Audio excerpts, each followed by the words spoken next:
Aren't you glad? I am glad. That should not just be a song, but something to respond to. I am glad that I belong to the family of God. Say it to yourself now. Let heaven hear you. Amen. You should be glad. I should be glad that we belong to the family of God. We should be glad that we are not alone. Whatever our situations may be, God is with us. Christ is with us. And then we have the body of Christ. We have our leaders. We have people, brothers, sisters in the church who are family members. That should rejoice our heart. That's the essence of the community that is called church. And we need to praise God for the church today. Open your mouth and bless the Lord for the church. Praise God, magnify him for the church. The church that he has established. The church where God has put you and I. Praise God. Bless him. Magnify him for the church. For the people of God, of which you are one. And the Lord established the church for your happiness, for your fellowship, for your edification, for your encouragement, for your perfection. He said, until we all come unto a perfect man, unto the measure of the stature of the fullness of Christ. That becomes possible when we are in this community. We are able to forbear one another. Yes, we will offend one another, but we forbear. We forgive. We love one another. That's the purpose of a community. We are a family. Praise God for that. Glorify God for that. It's beautiful to belong to this family. Family of those who are going to heaven. Praise God for that. It's a wonderful thing. It's a thing of joy. Praise God for that. Pray that God will help you to carry out your own responsibility in this family. God will assist you to be a fruitful, a contributing member of the family. We will feel your presence. When you are not there, we will know that you are not there because there is something that you do that nobody else is doing. Pray that God will help us to acknowledge your presence too, as we acknowledge ours. And that God will perfect his church. And the church will continue to serve the purpose of God on earth. To bring together men and women, imperfect, but striving for perfection. Sinful, but now have been saved. Filthy, but the fullness of Christ has come. And now they have become men of faith, faithful in Christ. Let's pray that all that we need as a church body, for us to continue together, the Lord will provide for us. We will not lack any good thing. Scripture says the Lord is a sun and is a shield. He will give grace and glory. And nothing good will he withhold from them that walk uprightly. Every church that walk uprightly, God is able to sustain them. Sustain the men, the women, the elders, or whatever category of people we have. God will sustain us all. Provide and meet our needs. In the name of Jesus. In Jesus' name, we have prayed. Amen. Heavenly Father, on this beautiful day of the Lord, we bring your church before you. We are just a representative of that church. There are other believers all over the world on this day worshiping you and praising your holy name. Lord, we bring the whole body of Christ before you today. We are family. Father, we pray, keep us firm on the foundation of righteousness. Keep us following you even to the end in Jesus' name. Help your church to be faithful and to fight the good fight of faith, so that at the end, the fullness of heaven will be ours in Jesus' name. And while we are here on this side of eternity, take away every fear from us. Help us to follow you without any fear. In the name of Jesus, help us to possess that spirit of power and to reject the spirit of fear. We bless and glorify you. For in Jesus' name we have prayed. The people of God said, Amen. Please be seated. Thank you very much. You can see how joyful I am today. Do you know why? I'm with the family. Give God a good hand. Hallelujah. Hallelujah. Praise God. I am in the family. It's a joyful thing. It's a happy thing that we are in the family. The family of faith. That's where we are. That's why our hearts yearn and pant every time we want to come to the presence of the Lord.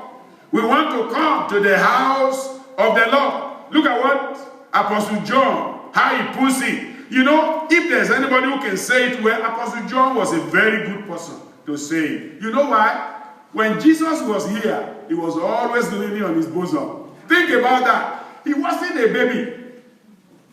Praise the Lord. Apostle John was not a baby. But the Bible recorded it. He was always doing what?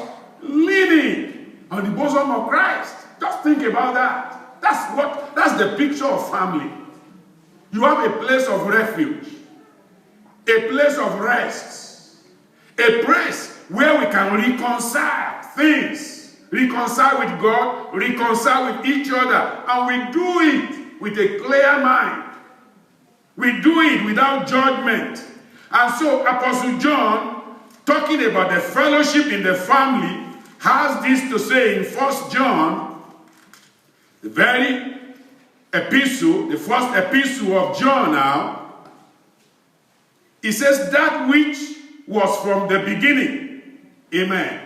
The family. I'm sure he was making reference to the family in the beginning, the family in Eden. Amen. There was Adam, there was Eve, there was God, and the fellowship was sweet. It was beautiful. It was a fellowship that was perfect until Satan came. But praise God, Jesus came back to restore to that fruitful family. And so, if he was referring to the Garden of Eden, appropriate. But if also he was referring to what Christ has done, perfect, wonderful. That which was from the beginning, which we have heard. We heard about it. But now Christ came to fulfill it. We have seen it with our eyes, which we have looked upon, and our hands have handled of the word of life. For the life was manifested in Christ, and we have seen it.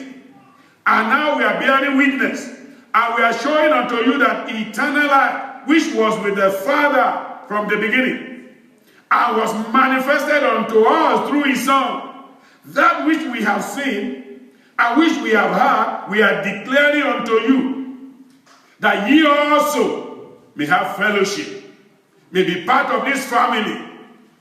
And truly our fellowship, our family includes, I'm just paraphrasing now, the Father and his Son, Jesus Christ, and us are there together. Praise the Lord.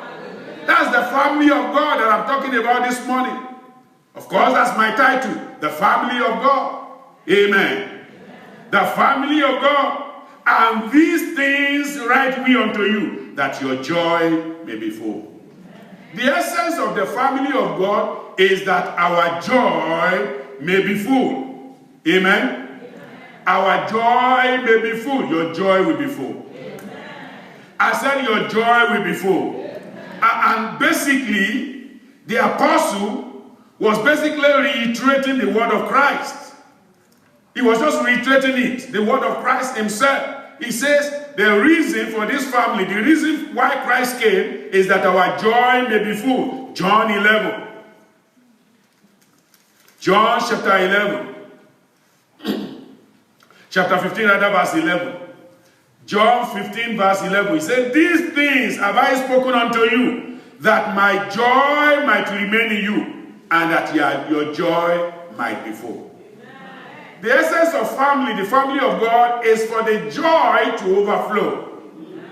He has come to give us overflowing joy, overflowing grace, overflowing mercy. It is that our joy will be full and it will run over, which means God wants to give us joy as a family of God, a joy you cannot contain, a joy that you cannot keep to yourself. Amen. You are so joyful, others see you, they catch it. Amen. They catch the joy. If they have had sorrow before, they see joy on you, they catch it. The joy that God gives is infectious. It's like a disease, but a good one. Amen. I said a good one. It's a good disease to catch. The disease of joy, the disease of gratitude and goodness of the Lord, given unto us. So John says, I am declaring unto you what I have received from Christ, that our joy may be full. Your joy will be full. Amen. Verse 24 of chapter 16 says, hitherto have ye asked nothing in my name. Ask, and ye shall receive. Why? That your joy may be full. Hallelujah. That's the essence of family.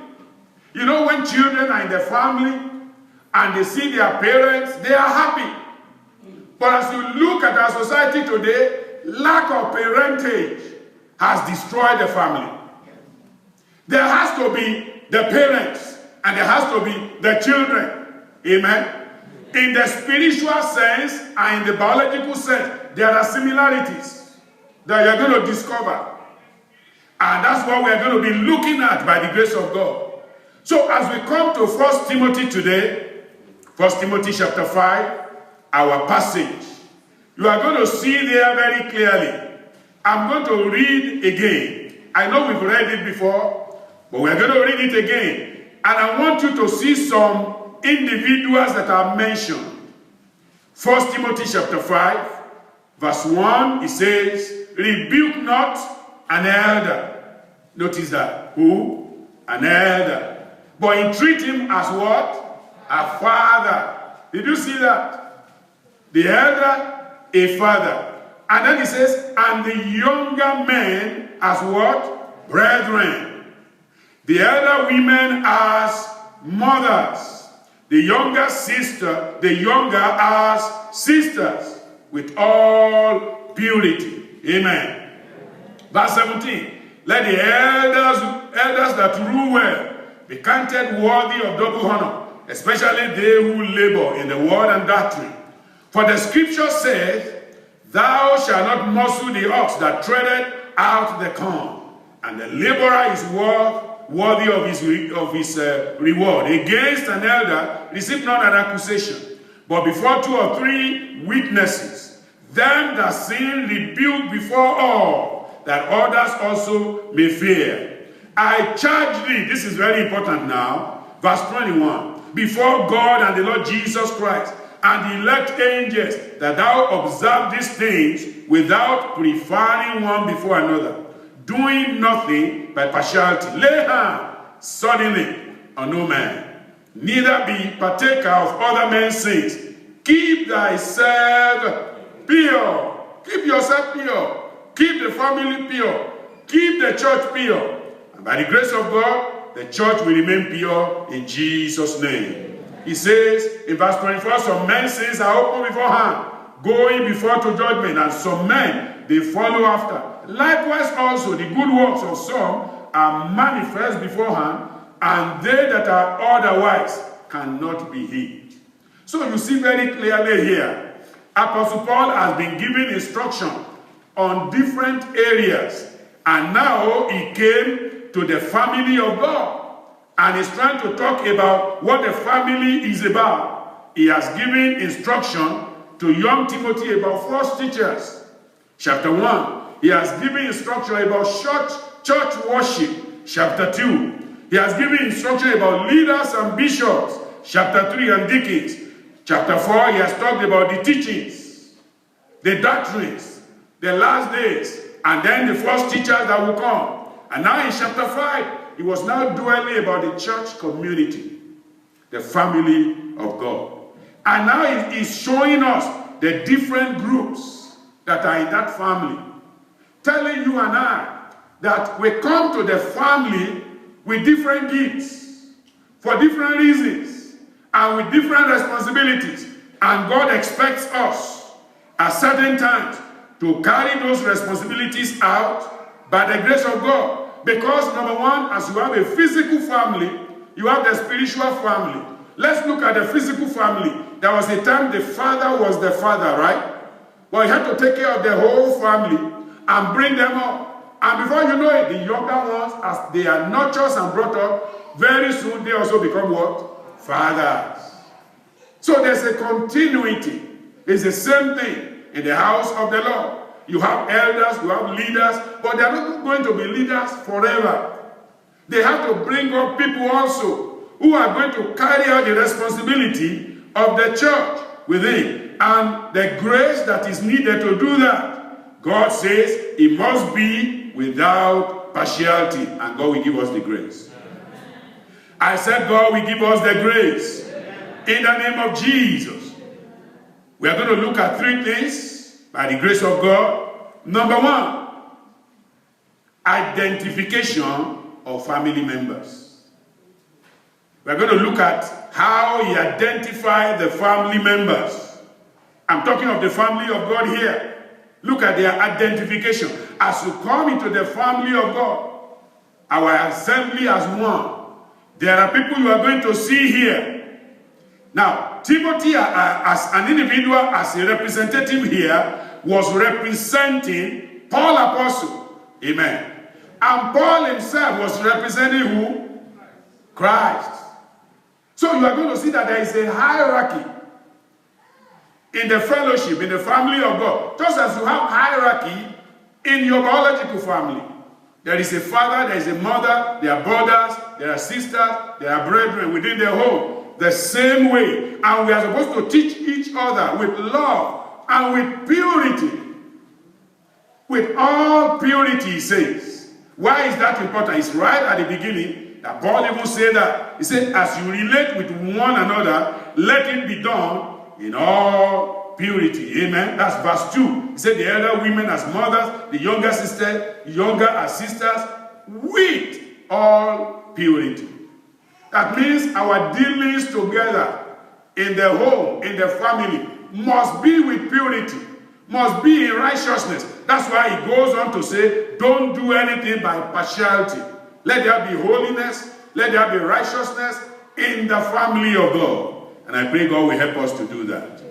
So number one, we see the identification of family members. Number two, we see instructions for family management. That's the way the family will be managed.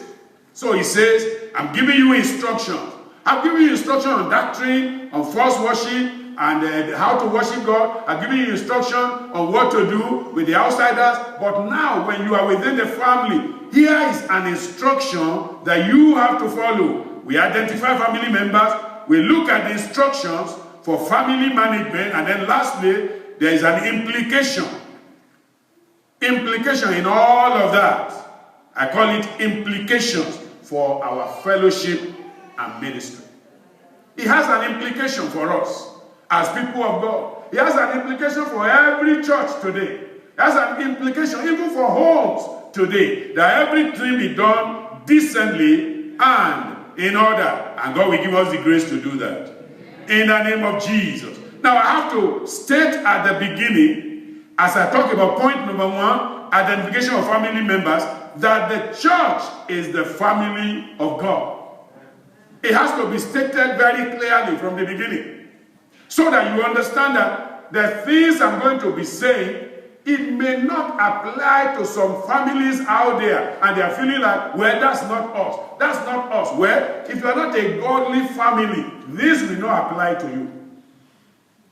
A godly family will follow the principles of Scripture. And the principles we are given here are principles that are enduring, that preserves the church, and it will preserve your family also. So we need to state from beginning that the church is the family of God. Amen. If you look at chapter 3 of that same book of Timothy, we can deduce from what he said there. He will call it family of God, church of God, people of God, all those phrases referring to the same thing. In verse 15 of 1 Timothy chapter 3, he says, but if I tarry long, that thou mayest know how thou oughtest to behave thyself, where? In the house of God. This is about how to behave in the house of God, in the family of God. So the church is a family of God, and there's a way to behave there. Sometimes people come from outside and they want to force their own tradition on the church. You cannot do that. The church is not ruled by commandments of men. The church is ruled by scriptural injunction. The church is ruled by what the Bible says. And in as much as we carry out those injunctions impartially, then we are okay. If it is done without partiality, without preferring one person to the other, then we are all right. Then we are okay. So the church is the family of God. And you know that even in the time of Christ, is the same thing that was taught. Jesus taught the same thing. Let me read it to you in Matthew chapter 12. Jesus said similar things in his days, that we as a body together, and he started with those 12, and then increased to the rest that came later. Chapter 12, let's look at verse 46. Chapter 12, Matthew, chapter 12, verse 46. While he yet talked to the people, behold, his mother and his brethren stood without, desiring to speak with him. Of course, was he a member of that physical family? Oh, yes. But he's also saying, I have another family that is even much more greater and better than the physical. So that is to say that the church family is a stronger unit. It's a holier unit. It should be a mirror of what your own family should be like. So that the examples you get from the church should help you to be able to order your own family. Verse 47, then one said unto him, behold, thy mother and thy brethren stand without, desiring to speak with thee. But he answered and said unto him that told him, who is my mother and who are my brethren? And he stretched forth his hand towards his disciples and said, behold, my mother and my brethren. Amen. My mother and my brethren. For whosoever shall do the will of the Father, which is in heaven, the same is my brother and my sister and my mother. Amen. Amen. Church, let's say amen to that. Amen. That's the word of Christ. It's incontrovertible. You cannot challenge that. That's what he said. They brought the physical family. He said, yes, I understand. Physically speaking, they are my family. But I have a bigger, better, purer, holier, eternal family. The one physical here is transitory. It's temporary. It's not going to endure forever. But when we get to heaven, the Bible says, we are no longer looking for a husband or a wife or a child over there. Because they neither marry nor are given in marriage. So when you get up there, we only have one Father. We have Jesus. And we have the whole community of faith. And he says we need to begin that here. The family of God. May God perfect us. So we see here, it was earlier stated, even in the epistles you can see, in Ephesians chapter 2, Paul again, referring to the same thing. Ephesians, Let's look at it. What chapter? 2, verse 13 and 15. Ephesians 2. But now, in Christ Jesus, ye who sometimes were far off, you are made nigh by the blood of Christ. For he is our peace, who has made both one and has broken down the middle wall of partition between us, having abolished in his flesh the enmity, even the law of commandment contained in ordinances, for to make in himself of twain one new man, so making peace, and that he might reconcile both unto God one body by the cross, having slain the enmity thereby. Amen. So you see clearly there that we are a family, and we became families by the work of Christ, by his reconciliation. Verse 16 that I read to you, that he might reconcile both unto God. So, who is a member of this family? We need to ask the question. See, everybody who show up, that's our prayer. I said that's our prayer. Our prayer is that everybody who show up into the congregation any day, that nothing will hinder them from becoming part of it. But listen, it's not always like that. Something has to give. Amen? For God to reconcile us to himself, he gave something. He gave the best, his only son. And for you also to be reconciled to God, you have to give your best. What's your best? Your life. It's a life for a life. Christ gave his life for you. You give your life to reconcile. You surrender yourself unto him. That's the experience that we call today being born again. That's the experience Jesus was talking to Nicodemus in John 3 about. Except a man be born again, he cannot become a member of the family. So we become members of this family by being born again. And so included in the family of God, first we see God as our Father in heaven. Amen. Number 2, Jesus, our elder brother. And then all Christians as brothers and sisters. That's the family of God. That's what we belong to. Hebrews chapter 2. Hebrews chapter 2. 11 and 12. Hebrews chapter 2. 11 and 12. It says, for both he that sanctified and they who are sanctified are all of one. For which cause he is not ashamed to call them what? Brethren. We become brethren. He who sanctified, who is that? I said, who is that? I mean, that's not difficult. John the Baptist said, I baptize you with what? With water. He said, but there is one coming behind me, whose shoe lashes I'm not worthy to unloose. He is going to baptize you how? With Holy Ghost and with fire. So we know he was talking about who? The one he pointed to, says, behold, the Lamb of God, who taketh away the sins of the world. Who was he pointing to? Jesus Christ. You can read all of that in the book of John. So, he who sanctified, the forerunner already told us his means of sanctification is not by water baptism, but by baptism of fire. So we know it's Jesus Christ. Church, say amen to that.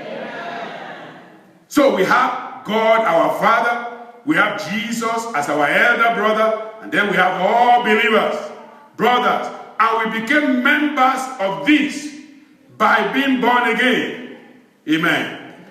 We become born again. And so the question is, how do you become a member of the kingdom of God? I mean the church, the individual family. You are born into it. Amen. So there's some similarities there. Amen. Ye must be born again. That's how you get to the family of God. How do you get to your physical family? You are born into it, or you are adopted. Either you are born physically, biologically, or you are adopted, because by adoption, you have become part of it. Adoption process breaks every barrier and integrates you into the adoptive family. And we too are adopted, amen, into the family of God. We were aliens. We were alienated by our sins. But Christ broke through the middle partition and opened the gate wide so that as many, whosoever will, may come. So I declare this morning, if you are yet to be born again, if you are yet to come to Christ, the gate is open. Amen. The door is open. Amen. Jesus has opened the door. Yes. You can come in now. Amen. You have no reason to be ashamed. You have no reason to say, well, I'll fix it before I come in. You can never fix it. You don't have the power to fix it. Jesus already fixed it. Amen. He already made a way for you.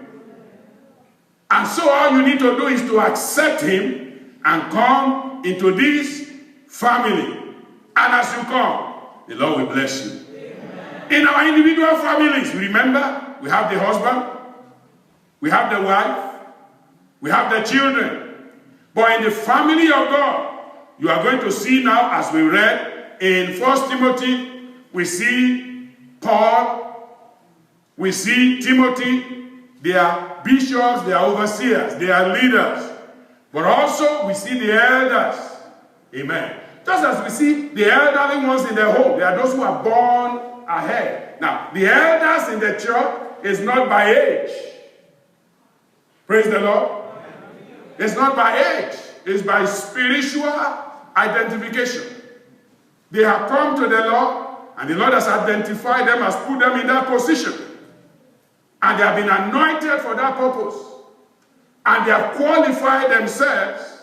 You know, we read in 1 Timothy chapter 3, and it tells us there, you know, if you desire to be an elder, if you desire to be this, there are things you need to accept. There are things that needs to be done. Look at it. He said, this is a true saying, if a man desire the office of a bishop, he desireth a good work. So it's not wrong to desire it. But if you desire to be a bishop, to be an elder in the church, then you have to come forward. He says you desire a good thing. He said you must be blameless. Now, this is after you've been born again, because the experience of being born again, that one is what opened the door. So there is no discussing that. The experience of being born again is already accomplished. Now he says you are in the family. What do you want to be in the family? It tells you and I that in the family of God you can be what you desire to be. Amen. You can be what you desire to be. You can go to God and say, Lord, there is a gift. Like 1 Corinthians 12 tells us, verse 7. He said, but the manifestation of the gift of the Spirit is given to how many people? Just to the men only?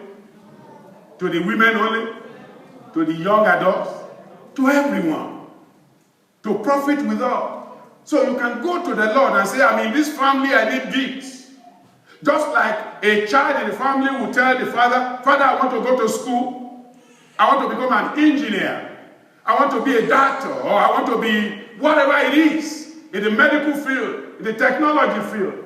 That's what I want to do. And the father will say, that's okay. All right. Let's put things together. Let's get application and all of that. The same way you can apply to heaven for the gift of the Spirit. I said you can apply and God will give you. Amen. Because everything in heaven is done without preferring one above the other. If we all meet the requirement, then the house of God will be filled with the required gift to make the house a true house of God in Jesus' name. Amen. So whatever we are lacking, we go to God and the Lord will give it to us. Amen. I said the Lord will give it to us. Amen. In the name of Jesus. So we see the different categories of people there. We see the overseers, the leaders, we see the elders, we see the men and the women, the young ones, male and female. We see the widows also. They even give us a specific description of the widows, the younger widows, who below the age of 60 are expected to go and remarry because you don't want to get them so idle that they get involved in ungodliness. And then you see the ones that are older, above 60, and they no longer have desire. That doesn't mean that if you are 60, you can't marry. I think I need to say that. He's just saying, at 60, you are in the last part of life. The moment you enter 60, the scripture says, how many years are we given? It says, by reason of favor, it can be what? 80. Praise God. So, 60 is what percentage of 80?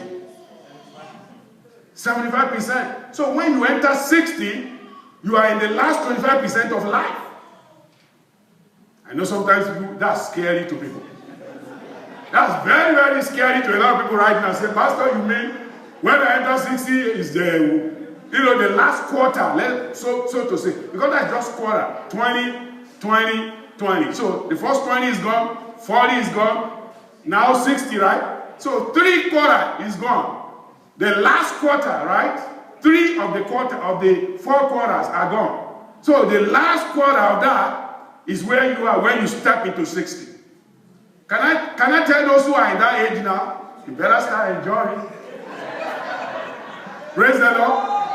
I'm not kidding. You better start taking care of yourself. You better start looking at yourself. You better not let anybody tell you are still very young. It is not true. Let's put some reality there. You are old. But that doesn't mean you shouldn't enjoy yourself. Because Moses was 80 and his ministry just started. But listen, it's not everybody who's going to be Moses. I am not Moses. I am me. And God has a purpose for me. I praise God for Moses. I praise God for those who live very old years. If it pleases God, will give me. But you need to know, when you step into 60, start making better arrangement for yourself. Don't cut on meals. Don't cut on your rest. Enjoy all of those little things that God gave freely to you. Amen. Because you are in the last quarter of it. That's how it is. It's the reality. You have to be told. God will help us. God will keep us. So it says we have the men, we have the women, and then we have the widows. The younger ones get married. But even if you are above 60 and somebody still proposes to you and you are disposed to it, go ahead. Do you know why that is important? What kills most people in the later years is loneliness. Loneliness, it kills more very quickly.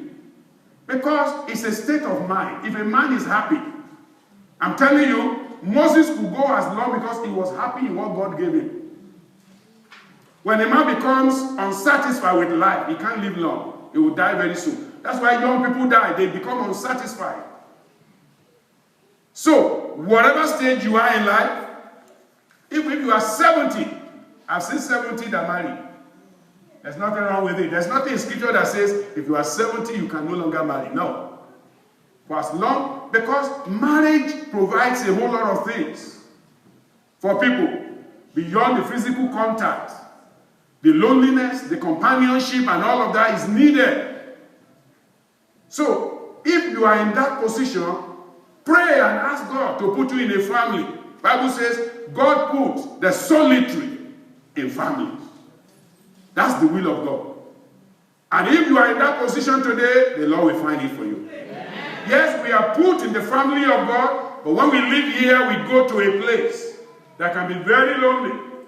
And so you need companionship. May God make a way for you. Amen. In Jesus' name.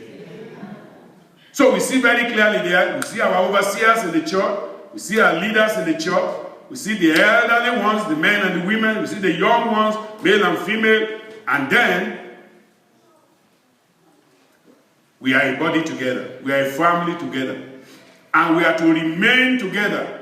And as a young minister, the physical head of the church, Timothy was to make sure that he rules and he guides the church with all wisdom. Look at what the Bible says in 1 Peter chapter 3 verse 7. This is referring to the husband, but because it's a family thing, that's why I'm using it. It says, likewise, ye husbands, there I put leaders, bishops, overseers. Likewise, ye husbands, that's in the physical family. But in the spiritual family, you can put likewise, ye elders, ye bishops, ye overseers.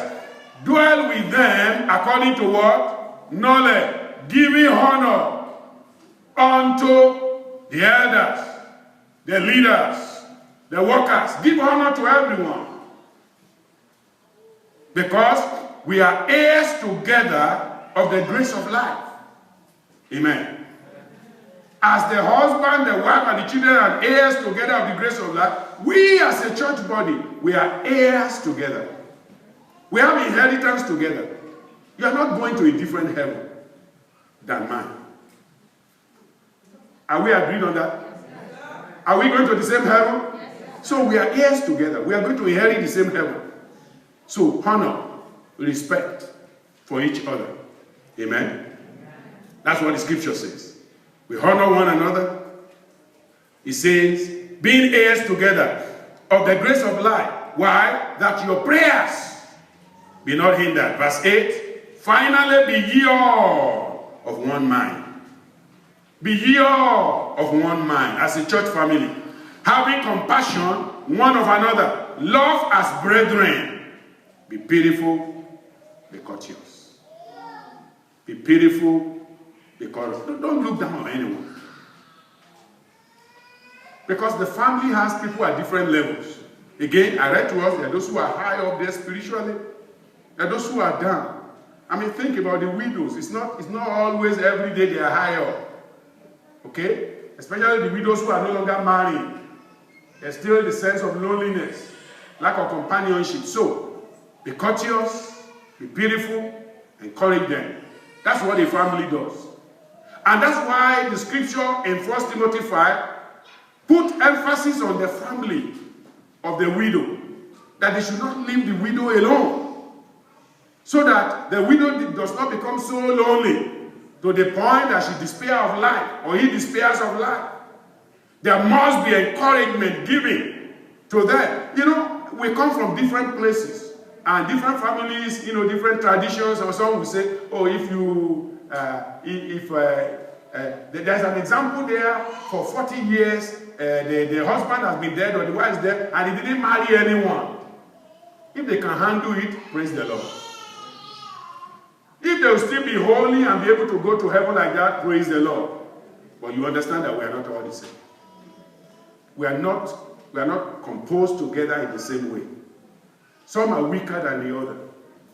People have different weaknesses in their lives than the other. And so, make sure that you're trying to please somebody, you know, in an attempt to appear righteous or whatever it is. You don't end up going to doing something that is contrary to the scripture. The Lord will give us wisdom in that area. Amen. So God wants us as a family to encourage one another, honor one another, because we are heirs together. We be of one mind, compassion one to another, loving as brethren. We are pitiful, we are courteous. Let's go to point number 2 quickly. Point number 2 is instructions for family management. Instructions. This is basically talking about how to care for the church family, how to manage the things of God. So we're going to look at 3 things quickly. We see that Paul, who was telling us, he himself, he was an example for us. But let's see first the practical example in the family of God. Practical example in the family of God. Practical example in God's family. In that 1 Timothy 5, it tells us, 1 Timothy 5, it tells us, in verse, let's read verse 11. It says, but the younger widows refuse, for when they have begun to wax wanting against Christ, they will marry, having damnation because they have cast off their first faith. And with all, they learn to be idle, wandering about from house to house, and not only idle, but tattlers, and also busybodies, speaking things which they ought not. I will therefore that the younger women marry, bear children, guide the house, give none occasion to the adversary to speak reproachfully. Give no occasion for the adversary to do what? To speak reproachfully. If we act in a way that the enemy can take hold and lay hold on our actions, he's going to use it to reproach not just us, but even to reproach God.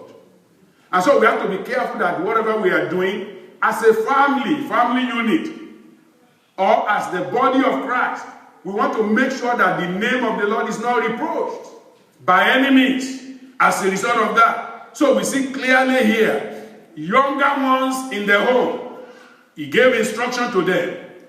Older ones in the home, he gave instruction to them. You go back to that 1 Timothy chapter 5 again, it says, rebuke not an elder, but entreat him as a father, and the younger men as brethren, elder women as mothers, younger as sisters, with all purity. So you see very practical example there. He said the young ones, treat the older people as fathers. You know, sometimes you wonder why people call some people, oh, it's our father in the Lord, it's our this and that. It's a scriptural injunction. I know there are some people we go somewhere else to go and find some other ones, you know, to display. Call nobody your master. But that does not totally displace the fact that when we are in a family and the church is a family, he who is our leader there becomes our father. Amen? He is basically representing God. God is the head of the church. Christ is the head of the church. But whoever is the leader there is representing our Father in heaven. And so if for any reason you call him Father, it doesn't mean you are violating anything. It's just respect. It's just a honor that you are giving to him. That doesn't mean you are lifting him above, beyond. He himself should be humble. The fact that he is being called Father should even humble him. To make him to have humility of the highest order. Amen. Because he didn't become Father by reason of age, but by reason of God's grace that is given to him. So he says, go back again, entreat him as a father, the elders, and the younger men as brethren, the elder women as what? Mother. You see that again? When you call people mothers, it's a mother, it's this, it's that. Some people, you know, they are very edgy about that. But that's the Bible. There's nothing wrong with that. And it's not about, again, it's not about age. It's about the disposition of grace that is given to them. Amen. Verse 17 says, let the elder that rule well be counted worthy of what? Double honor. Again, look at the emphasis of Scripture. Honor them doubly. Even beyond what is specified, give them double honor. Let them feel happy as an elder that they are doing this work. Amen. There are some elders who are in full-time, there are some who are not in full-time, but some who are not even in full-time may even be doing more than those who are in full-time. And yet they are not bothered about it, they are doing it joyfully. So the whole family must treat them with honor, with respect, with double honor for the service that they are giving to the house of God. You know, one of the things that break churches is when honor and respect breaks down. See, that's why right away from beginning it says, rebuke not an elder. There are many times people rise up, and that's why in our church, we don't typically allow, not because we don't want to, if somebody did wrong, we cannot address it, but imagine, let me give you an example, and I'm not going to mention names, but I'm just going to give you an example. Something happened in one particular place, and someone was alleging the leader. He has taken our money. He has taken our money. Finally, the most senior leader, again, I'm not saying where it is, so don't read many. Praise God. It's an illustration, but it's a true illustration. The most senior leader now said, okay, let's look at the books. The one who said he has taken our money, when they went into the books, the only time in 3 or 5 years that a man ever took any money that was church money was a $40 he used to buy gas in a car. In a space of 3 to 5 years. Did that man take money? There are times people can jump up and say things they don't even know. Now, if that man was allowed to stand before the church and say it, he has said it before everybody.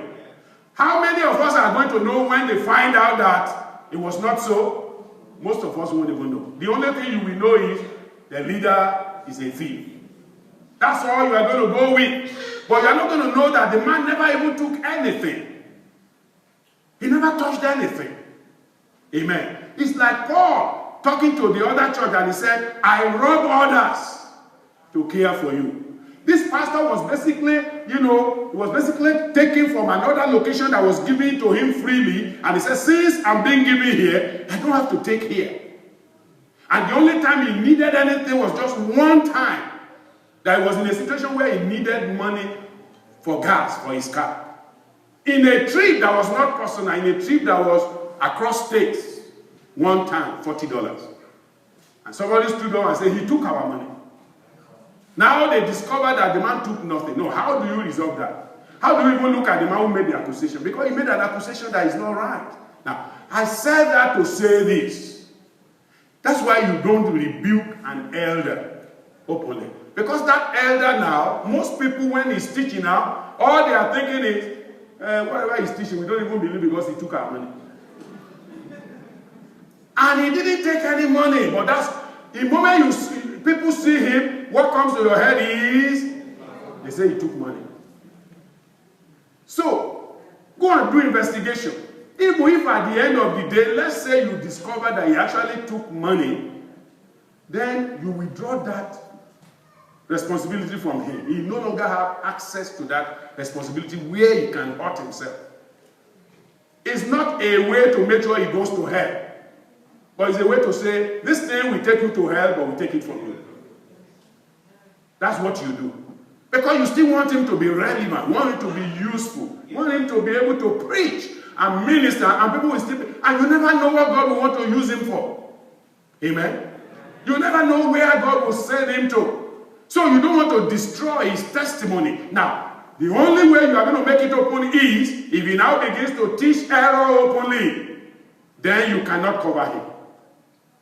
Then you have to let the church know, this is error, we are not for it, we discipline him. And again, the goal of that is to save his soul. Amen. So that's the practical example that we see. Young ones treat older men as fathers. So let's respect one another. You know, the Western culture lacks respect. Pardon me if I have to say that. Sometimes I look among our children. There is the 20-year-old, there is the 8-year-old. And they just say, hey, John. Because the Western culture encourages that. But that's not scriptural. At least, since you know the individual is a Christian, if you can't call him anything, brother so-and-so. That's the respect. Sister so-and-so. And I'm talking about the young ones, the youths. Not just the elders only, even the youths. Some of you look at the ones that are higher above you in age, and you just call their names. John, Peter, Elijah. God doesn't want you to do that. The culture of the family is a respectful one. And God wants us to maintain it. And God will give us the grace. So the practical example there is younger ones treat older men as father, older women treat them as mother, younger men as brothers, younger women as sisters, and we must protect each other in the kingdom. Amen. Protect each other. If you happen to work together, be each other's friends. Don't become enemies in your place of work. The two of you must be friends, protecting one another in the kingdom. Second aspect is Paul's exemplary godliness in faith. His example, because when he gave the instruction, now he gave example.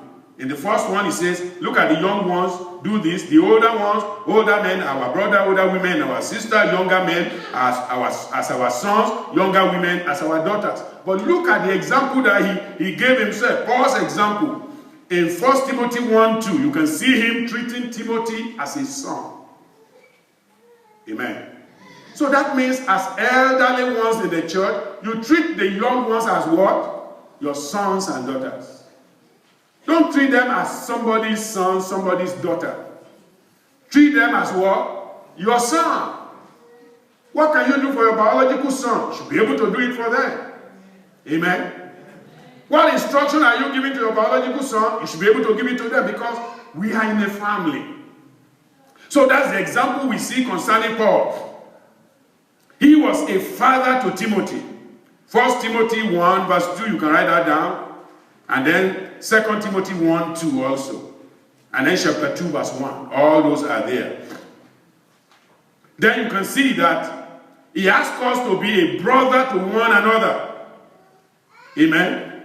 And he gave an example of Epaphroditus in Philippians chapter 2. Epaphroditus. He gave that example in Philippians chapter 2 verse 25. Philippians 2, 25. Yet I suppose it necessary to send to you Epaphroditus, my brother. That's Paul's example. Whatever Paul taught, he practiced. My brother and companion in, if I call him all sort of name that sometimes people will say, but he is just lower to you. He says, no. Number one, he is my brother. But look at it. He raised him up from just being a brother to what? A companion. He brought him to his level.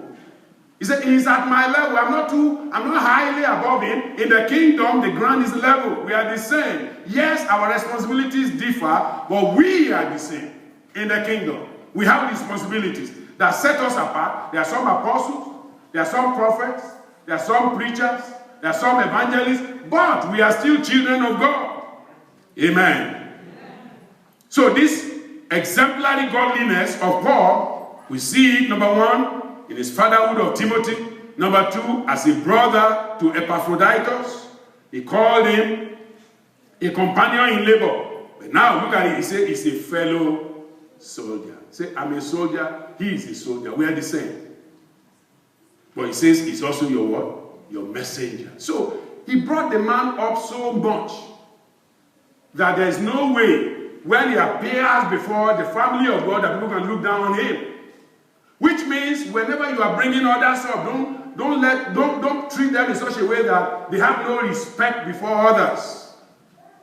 Let's preserve everyone's respect and dignity. That's what he's saying. That's what happens in the family. You see, when the family begins to fight themselves, the family will scatter very soon. Either in the physical or biological. So we need to take this correction. And then, in fact, at one point, look at Romans. He even looked at another woman in the church. He says, she's my mother. Amen. Because he said, treat the elderly women as a mother. Did Paul do that? Oh, yes. Romans chapter 16. If you look at verse 13. He says, salute Rufus, chosen in the Lord, and his mother and mine.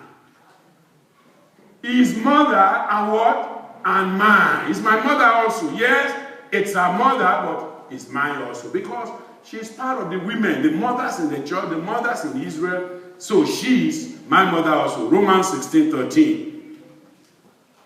Now, if you look at his teachings on family duties, you're going to see the same thing. Ephesians chapter 6, verse 4. Ephesians 6. Let's look at verse 4. Verse 1 to 4 rather. Children, obey your parents in the Lord, for this is right. Honor thy father and mother, which is the first commandment, with promise. We have seen that he has demonstrated it, that it may be well with thee, and thou mayest live long on the earth. And ye fathers, as he talked to the parents and to the children, he spoke to the parents. And ye fathers, provoke not your children to wrath, but bring them up in the nurture and admonition of the Lord. Then he goes on, he says, servants, are you a servant? Be obedient to them that are your masters, according to the flesh, with fear and trembling, in singleness of your heart, as unto Christ. So everything we do as children of God is as unto Christ. We do it as if we are doing it for Christ. Amen. And that's what we are doing. Even in your secular responsibility is as unto Christ. Because since you are named by the name of Christ, if you do wrong there, Christ gets the blame. If you do right there, Christ gets the glory. I'd rather that Christ get the glory.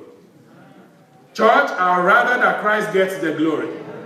We will not blaspheme the name of the Lord.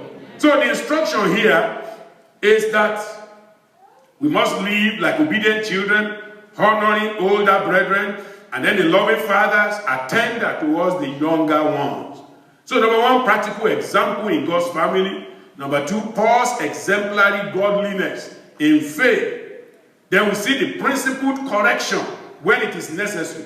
You remember that in that 1 Timothy chapter 5, in verse 20, it talks about when we need to correct, we correct. We don't, it's the same thing in the home. Now, the father is not a terror in the home. So the leader also in the church is not a terror in the church. But when correction is needed, the father better not withhold it. And when correction is needed in the church, the leader better not withhold it. 1 Timothy 5:20, them that sin, rebuke before all. Now, he made it very general. Them that sin, say it openly. Sin is not something to be covered, even if it's an elder. Yes, it's good to rebuke an elder and try and set them straight when it is not sin, maybe character issues. But when it is sin, sin cannot, because sin is a leaven. It will corrode and corrupt everything. So you have to make that correction so that others will be able to take that same correction also. Amen. So we see this principled correction, when it is necessary. However, as we do that, the Bible says we've got to be gentle. Amen. We still have, yes, we are making correction to members, to leaders, but we still got to be gentle. Galatians. Let me read that quickly before we move on. Brethren, if a man be overtaken in a fault, this is Galatians 6, verse 1. Ye which are spiritual, restore such an one, how? In the spirit of meekness, considering thyself, lest thou be tempted. I have this passage in Ecclesiastes. I think it's chapter 8 and verse 9. It says, there is a time when a man lead others to his own, or rule over others to his own heart. You don't want to correct others, and that correction gets you going to hell. You don't want to correct your child in their home to the point that, what do they call them out there? Social service, yeah. Human services, now they have to intervene because you have inflicted terrible wounds on the child. You don't want to do that. Yes, talk. Yes, do some discipline. But don't do it cruelly that the child don't want to even stay in the home. So it's the same thing. Don't apply cruelty in your punishment of people in the church that they don't want to remain in the church. Now, we know there are others that are like the younger son. Even when you didn't do anything, they will still go. But don't let it be that it is what you did that made the younger son go. He just will go. That's just his way. He will go. But somewhere along the way, with prayer, with God's intercession, he will come back. But don't let it be that it's what you did that drove the child out, the leader out, the worker out. There are some you can't keep them. Some of them will even bear false accusation. Even when you tell them it is not right, they will not believe it.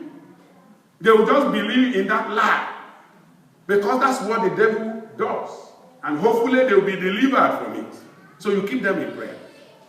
That's how we're supposed to be. So being a member of God's family should not only be a blessing in the best of times, it should also be helpful and comforting in difficult times.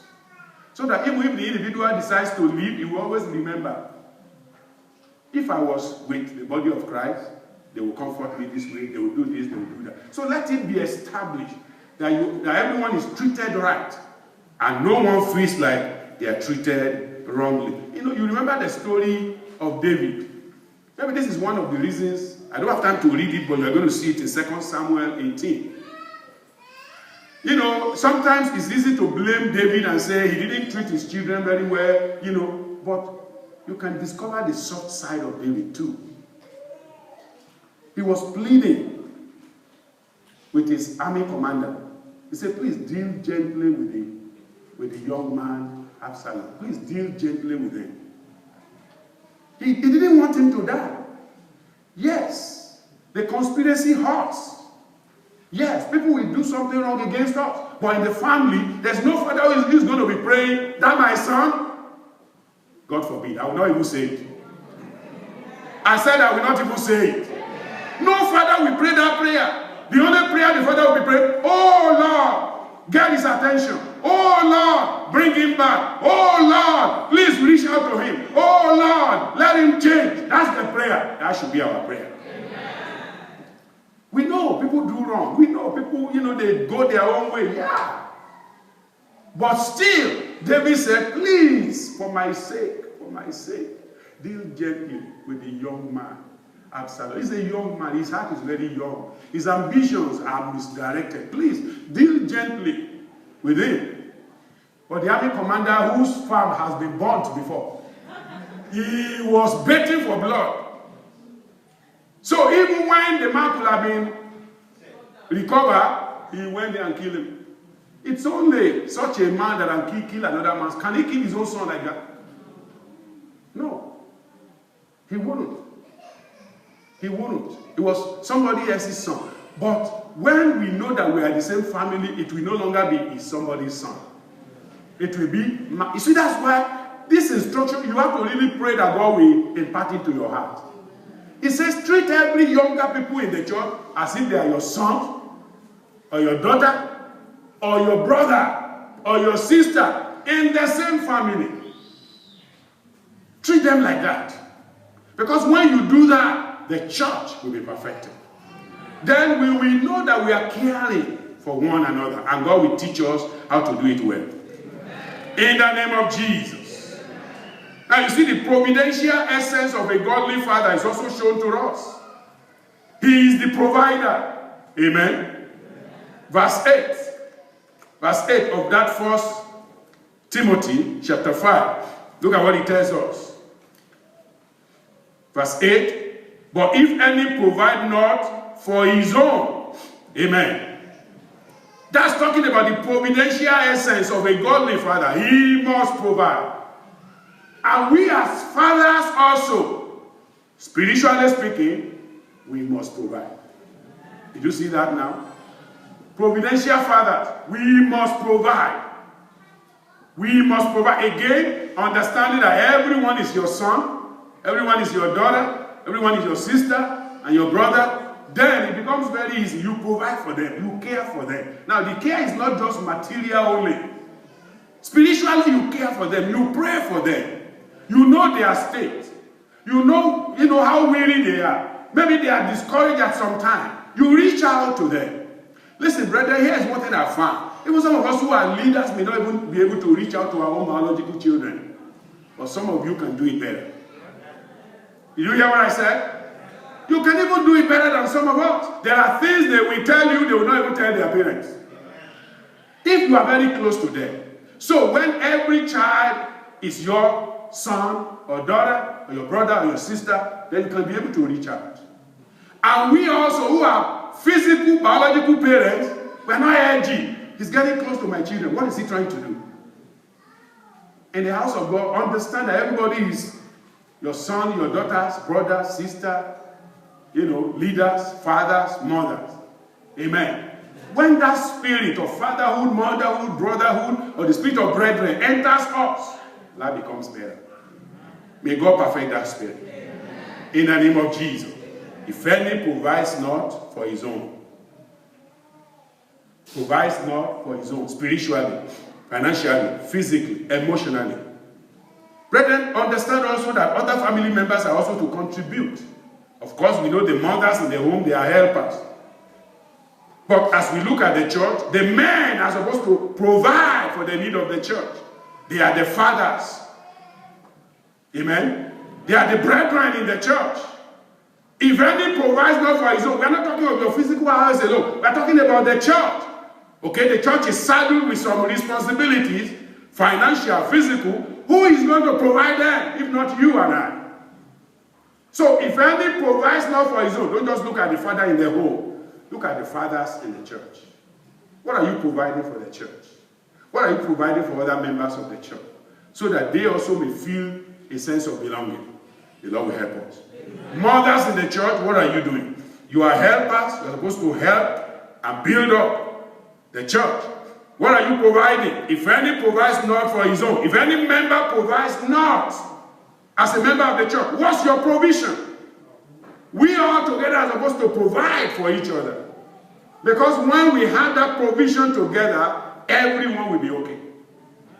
But when few people are providing and majority are not, then you are going to have the problem that we had in Acts 6, where they're going to say some people are neglected.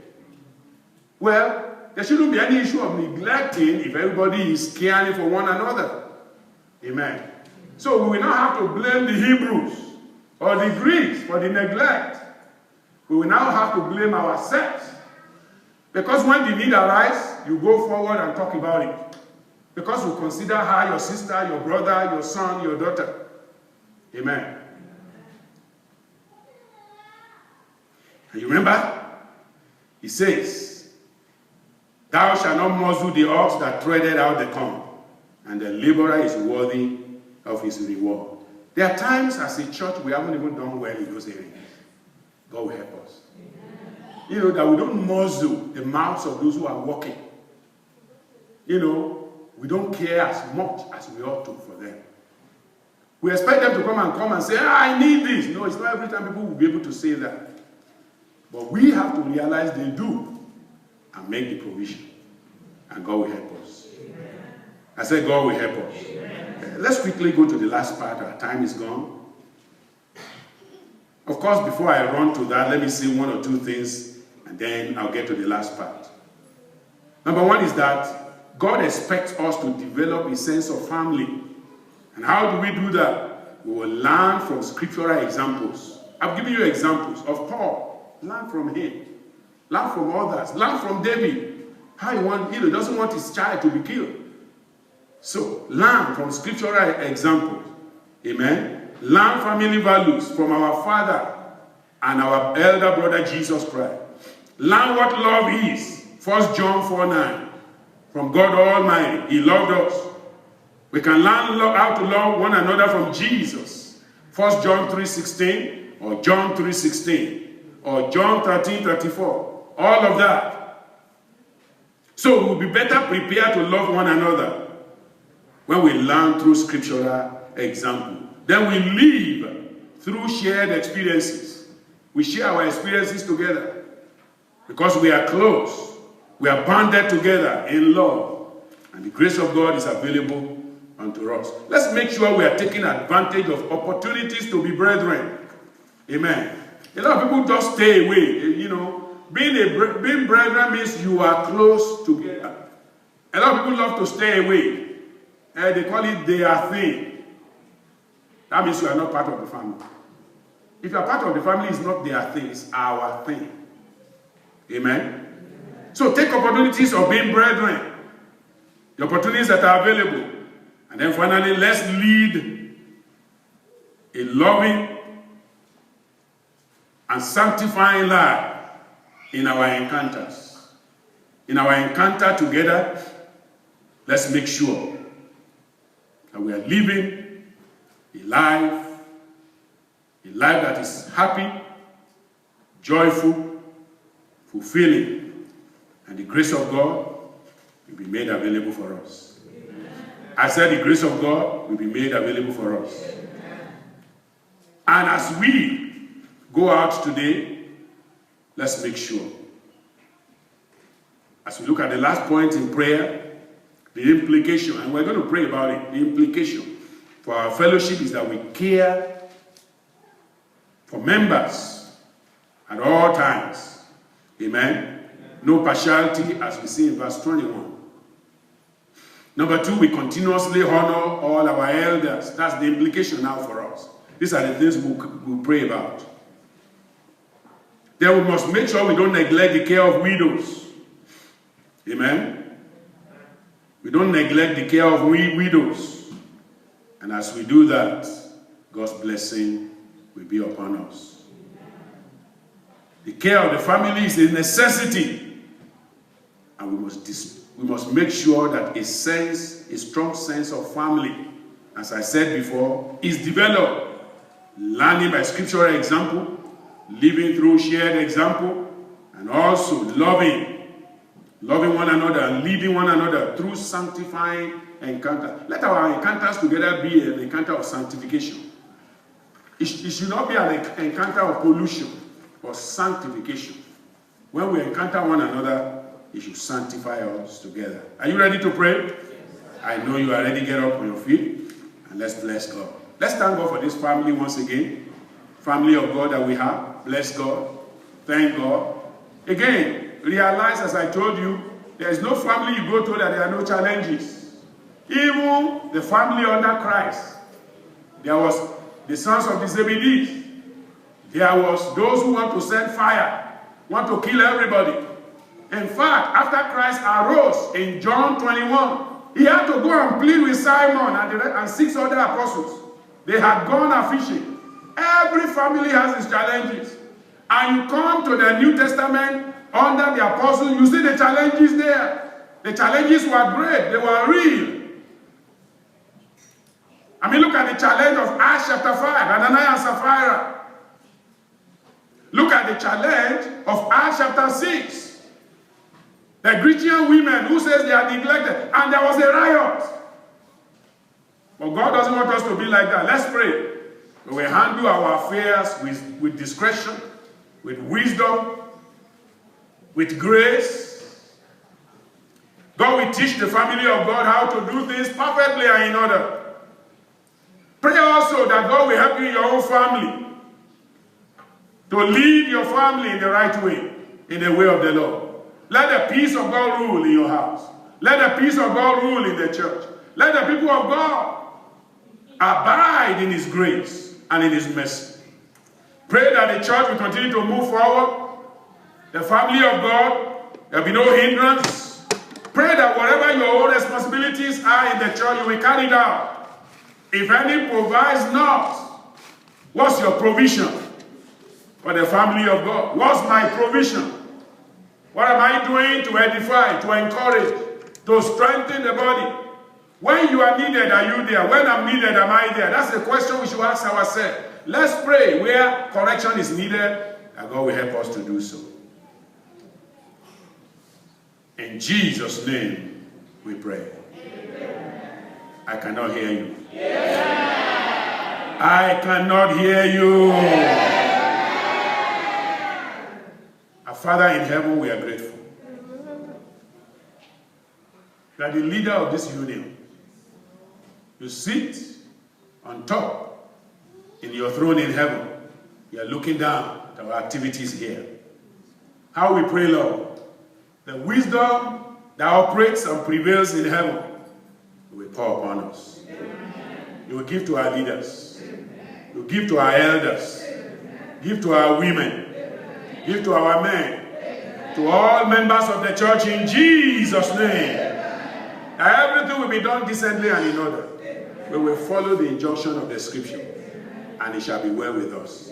Lord, as we go out this week, help us to go and do likewise. Let this not just be a theoretical teaching, but let it become practice in every home. Carry forth to every community, and brought back to the church of God, so that we all live in peace and in the joy of the Lord. May the peace of God that passes all understanding be upon everyone in Jesus' name. May all our needs be met. May God provide for every home. And for the widows among us, may the Lord continue to meet their needs. May there be comfort from heaven for them. And may the grace of God be sufficient for them now and forever in Jesus' name. Lord, we pray for all our leader elders. You said we should count them for double honor. Father, we pray the honor of the Lord will continuously be upon them in Jesus' name. Anoint them to lead us. Anoint them to guide us. Anoint them, O Lord Father, to lead us in righteousness and holiness in Jesus' name. Father, we pray our banner will be seen clearly. When people see us in the world, they will know we belong to a special family, the family of God. And the glory will be yours. The blessing will be ours. In Jesus' mighty name, we have prayed. People of God said,